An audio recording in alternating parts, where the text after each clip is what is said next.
এই মুহূর্তে আপনি আগামী এক সপ্তাহ ইলেকশন দেন, ইলেকশন ঠিক হবে।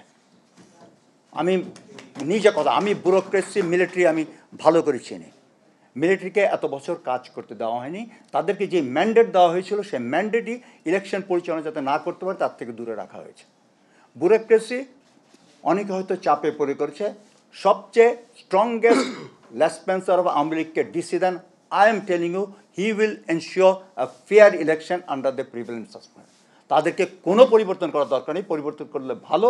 যদি না পারেন, এই মুহূর্তে জনরোষণে যারা পড়বে কেউ চাইবে না।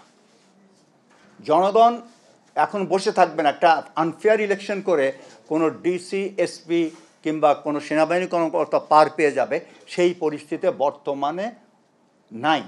তো আমি মনে করি এই সংস্কারের অজুহাতে কিংবা পরিবর্তন করতে পারছি না বলে সময় চাই, এটা একটা কালক্ষেপণ। এটা আমি নিশ্চিন্ত বলতে পারি, আপনি যাকেই দেন ইলেকশন ঠিক হবে। এবং আমরা আগে মিলিটারিতে আমি বিভিন্ন সময় অনেক ইলেকশন করেছি। যদি অ্যাডমিনিস্ট্রেশন মিলিটারি ঠিক থাকে, গ্রাউন্ডে ইলেকশন কমিশন ঠিক থাকে, bureaucracy will follow the path. Bureaucracy has no way but to follow the path. আপনি দেখেন ইলেকশনে কিন্তু যে বর্তমান আইন কানুন আছে, দিস আর এনাফ, কোনো সংস্কার দরকার নাই। ওখানে ক্লিয়ার বলা আছে, কোনো জায়গায় যদি ফলস ভোটিং হয়, presiding officer is the authority to stop the election. কিন্তু বিগত 3টে ইলেকশনে কোথাও স্টপ হয়েছে? হয় নাই।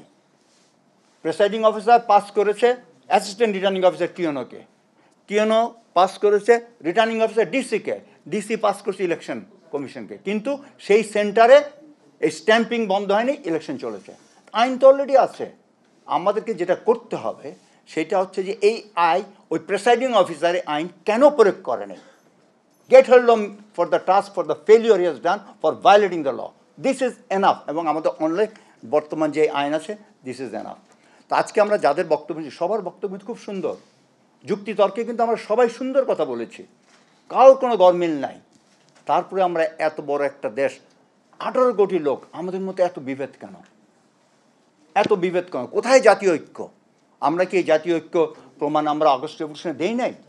অবশ্যই দিয়েছি। তাহলে কেন আমরা এই ছোটোখাটো ব্যাপারে, আজকে যদি বিএনপি জামাত এনসিপি একসাথে হয়, দেশ পুনর্গঠন নিশ্চিত হবে, নিশ্চিত হবে। আমি জাতীয় ঐক্যের আহ্বান জানাচ্ছি, and this is the only way আমি মনে করি।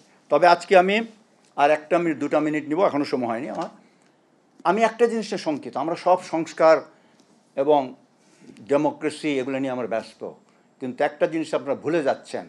এই মুহূর্তে দেশের মধ্যে কিন্তু একটা সিরিয়াস একটা সিকিউরিটি কনসার্ন হয়ে দাঁড়িয়েছে। আমাদের দেশে ইন্টারিম গভর্নমেন্ট একটা বড় মোটা খুঁটি, সেই সাথে রাজনৈতিক দল আরেকটা স্তম্ভ, সিভিল সোসাইটি আরেকটা স্তম্ভ, সশস্ত্র বাহিনী আরেকটা স্তম্ভ। কিন্তু এই মুহূর্তে দেখছি একে আরেকজনকে বিশ্বাস করতে পারছে না। There is a breach of trust, lack of trust. এটা কিন্তু আমাদের জাতীয় নিরাপত্তা একটা বিরাট হুমকি। আমি সবাইকে সচেতন হতে বলবো, এই ডেমোক্রেসি সংস্কারের মাধ্যমে এই চিন্তা করতে, এই ধাক্কাধাক্কির মাধ্যমে যাতে জাতি যাতে সংকটে না পড়ে।